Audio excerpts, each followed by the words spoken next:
Hi, it's Nancy, and I'm back taking another stroll through the neighborhood and talking to you about the coronavirus and how it affects your students' college plans. So you might have seen already that more and more schools, to the delight of many high school juniors, are taking the SAT and the ACT off the drawing board.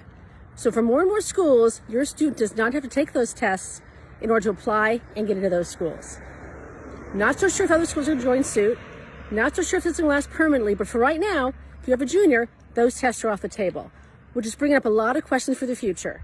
And speaking of the future, if you have a current 9th or 10th grader, even 11th grader, and even an 8th grader, the question that becomes, with or without those tests, because some schools your student applies to might have those tests as requirements, but it brings up the question, how will your students stand out?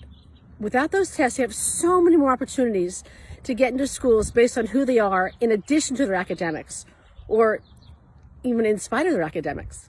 So the question is, we have a 6-part system on getting your students into more schools, paying less, and empowering them in the process. It's the wishes system.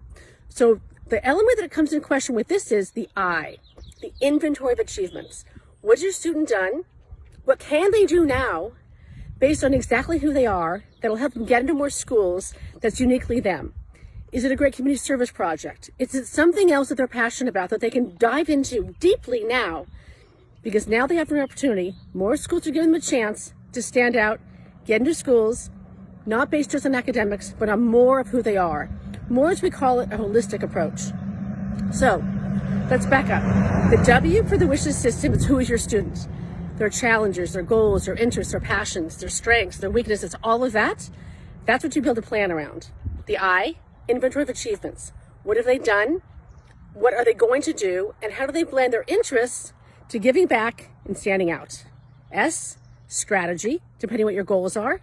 The ways to get in, the ways to pay less are different. H is hunting for opportunities.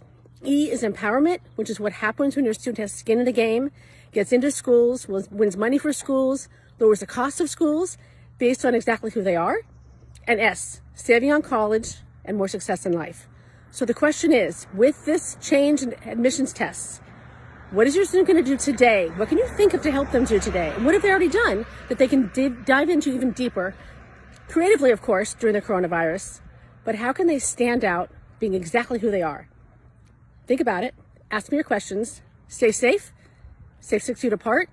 And keep moving forward, helping your student with their college dreams. We got this. I'll be back.